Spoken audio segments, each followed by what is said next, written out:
Each day, while others rush to meetings and obligations, the artist heads to his studio to work on his next creation. In these quiet morning hours, he becomes both inventor and translator, shaping earth and intention into Alexa, forms that speak play music. without words. And though no audience watches, he works with the devotion of someone who understands that creation itself is the reward.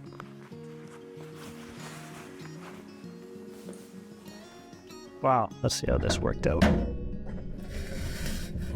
Looking good. It worked out really nice. I'm pretty happy with how these turned out. My wife and I, we'd been watching The Grinch Who Stole Christmas. And she was saying like we should build like a little Whoville thing for our Christmas display this year. So I thought, yeah, I could do that. And it's always funny where inspiration comes from for really cool gifts and just those keepsake mementos that we're all looking for. Anyways, we built this one.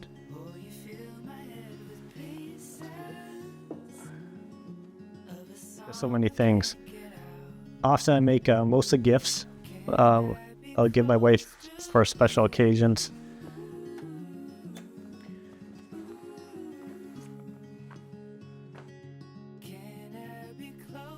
This is a little gift I got her, I guess 2 years ago now for her birthday.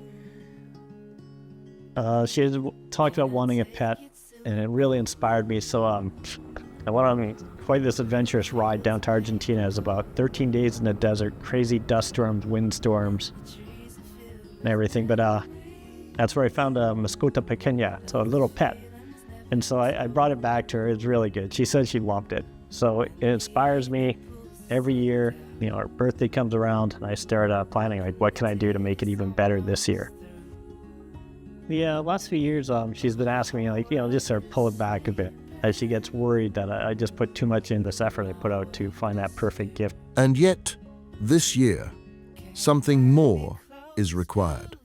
He feels it, the vastness of possibility, suddenly heavy with uncertainty. And so, the journey begins. He begins in the streets of the city. Here, the city is alive, filled with people, music, culture. With each step, he is reminded that this city is a living canvas. Here, creativity is not confined to galleries, but spills out onto the streets.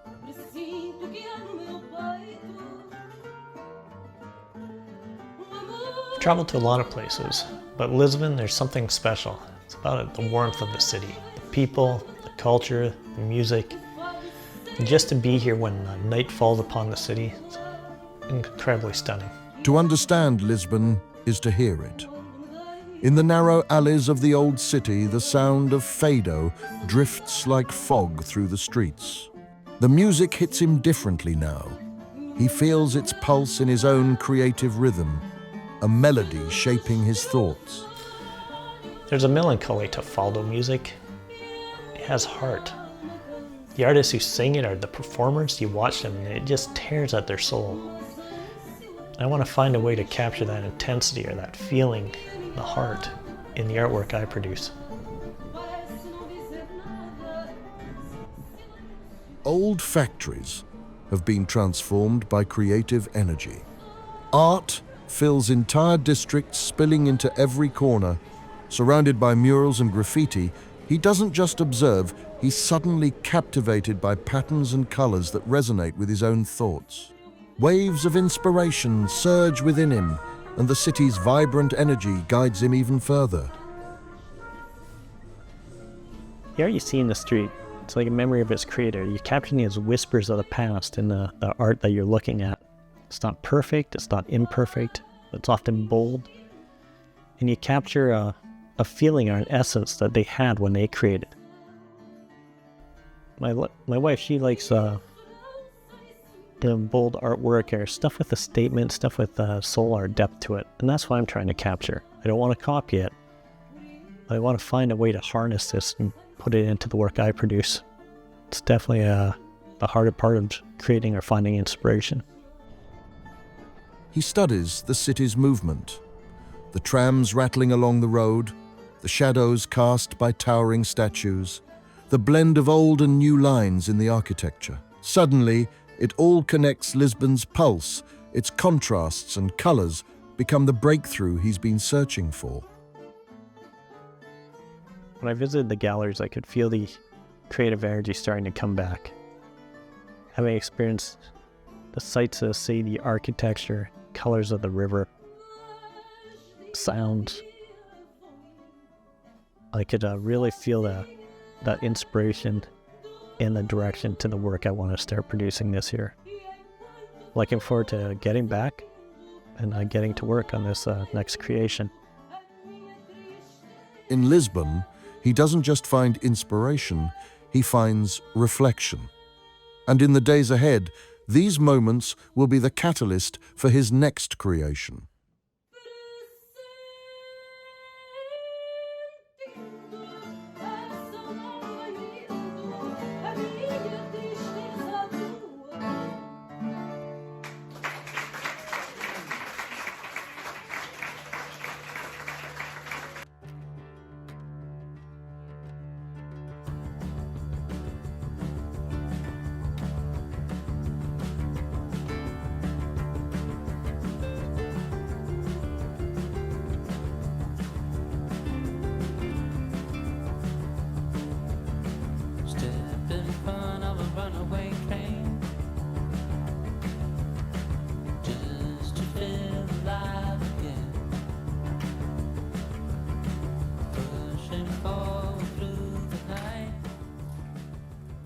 So the time in Portugal and having that opportunity to run around a little bit seeking inspiration, it was very productive. The inspiration for my last piece of art, or I say you never know where it's going to come from, was in a corridor, a little tiny hallway, an L hallway at the top of a set of stairs between two larger galleries. So in there, these aren't the big pieces, but what was on the wall was a little frame, and in the frame is just this incredibly simple little work, and it's just had depth to the picture, and it was a little building, had a window and a door. And the interesting part was I'd been on the move for a long time, well over 35 years, and I've always looked at the door as sort of that, I'm not going to say an escape or something you're running away from, but it's your next opportunity, or I guess the adventure that awaits. Or what I've started with, I said it's the inspiration, so I go out on the road and I look for stuff. But on that day, what was really interesting is having the opportunity to see the piece of work. You're sitting in the gallery, you're just in this protected cocoon, and you just have time to reflect. And so with that, for myself, was that the door wasn't, I'm going to say, leading away to something new, but welcoming you back or taking you home. So that did become my inspiration for the piece that you saw me working on here with the laser. So the final piece, I do enjoy how it turned out. Incredibly simple. But for myself, again, it's not the complexity of the work, the depth of the colors. It's very little. It's really the reflection that it generates. So I am looking forward to having a very simple, not very bold piece of work that gives you reflection. Now I'll see how this goes. The next piece of work will be created in my new studio space, wherever that is, and I'll see if I can come up with the inspiration from residing in the place I'm living.